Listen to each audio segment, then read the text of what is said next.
حدیث کے الفاظ ہے جب انسان وہ باوضو کے سوتا ہے تو اللہ ایک نورانی فرشتہ بھیج دیتے ہیں جو ساری رات اس کے بستر میں گزارتا ہے، اور کرتا کیا ہے؟ یہ تو سو گیا. لا ينقلب ساعة من الليل الا قال اللهم اغفر لعبدك فانه بات طاهرا. کوئی گھڑی رات کی ایسی نہیں گزرتی. ظاہر ہے انسان کروٹیں بدلتا ہے، یہ بھی اللہ کا ایک نظام ہے. کروٹیں بدلنے سے انسان کا نظام کام کرتا ہے اور انسان کا کھانا ہضم ہو جاتا ہے. وہ کروٹیں بدل رہا ہے اور یہ ساری رات اس کے لیے دعائیں کرتا ہے. کون سی دعائیں؟ اللہم اغفر لعبدک فانہ بات طاہرا. اے اللہ نگرانی کے لیے بھجوایا وہ تو ہو گئی، اے اللہ یہ تیرا بندہ باوضو ہو کے سویا ہے، میری دعا کو قبول کر لے، اس کے گناہوں کو بھی معاف کر دے. اب امانت داری سے بتائیے جس انسان کے لیے ساری رات دعائیں ہوں اس جیسا بھی کوئی سعادت مند ہے. لیکن ہم کیوں نہیں وضو کرتے؟ اس لیے وضو کے لیے اٹھنا پڑے گا، وہ پانی پہ ٹھنڈا ہوگا. آج کل تو اللہ نے سسٹم دیے ہیں کولڈ اینڈ ہاٹ، مسئلہ ہی کوئی نہیں ہے. لیکن ہم جاگ سکتے ہیں تو کیوں جاگ سکتے ہیں؟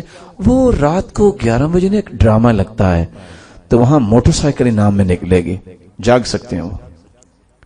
اور بچے گھر سے بھاگ کے ٹھٹرتے دیکھیں گے، کیوں؟ کمال کا ڈرامہ ہے. اور وہاں کیا اور ہوتا ہے؟ خالص اسلام دشمنی. اور حدیث میں آتا ہے وَيْلٌ لِلَّذِي يُحَدِّثُ بِالْحَدِيثِ فَيَكْذِبْ لِيُضْحِكَ بِهِ الْقَوْمِ وَيْلٌ لَهُ وَيْلٌ لَهُ. ویل جہنم کی وبادی ہے. کافر کو جب جہنم میں پھینکا جائے گا تو 40 سال کے بعد جس جگہ پہ پہنچے گا کافر اس کو ویل کہتے ہیں. ایسے انسان کے لیے ویل جہنم کی وادی ہے جو جان بوجھ کے جھوٹ بولتا ہے لوگوں کو ہنسانے کے لیے. مجھے تو خبر نہیں تھی، اتفاق سے شخص کہتا آپ نے کبھی حسب حال دیکھا؟ میں نے کہا جی وہ کیا ہوتا ہے؟ کہتے آپ کو پتہ ہی نہیں ہے. لو آپ نے کبھی نہیں ویسے سنا؟ میں نے کہا بھئی بتاؤ تو صحیح وہ ہوتا کیا ہے، اس میں کیا مسئلہ ہے؟ تب اس نے کہانی سنائی کہ وہاں یہ ہوتا ہے، اور مجھے فوراً وہ حدیث یاد آئی وَيْلٌ لِلَّذِي يُحَدِّثُ بِالْحَدِيثِ فَيَكْذِبْ لِيُضْحِكَ بِهِ الْقَوْمِ وَيْلٌ لَهُ.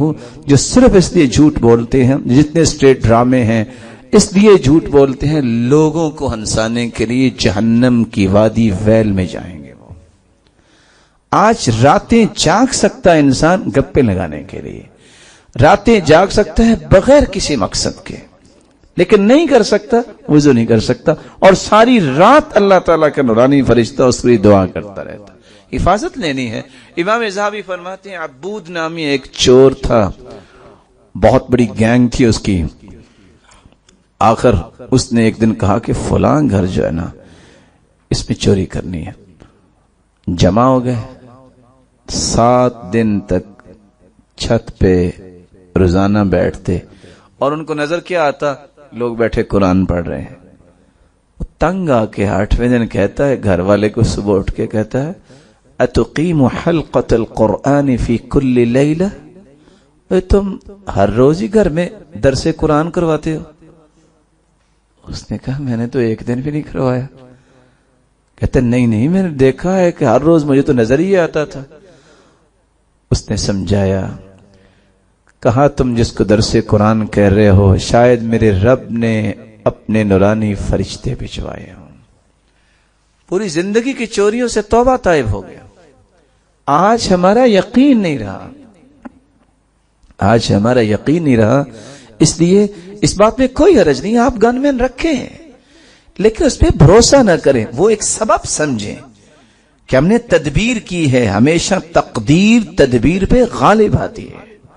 آپ یہ کہہ دیں کہ بس جی میں نے تو اب ایک بندہ رکھ لیا اب تو کچھ ہوگا ہی نہیں، پھر بھی ہوگا اگر رب چاہے گا.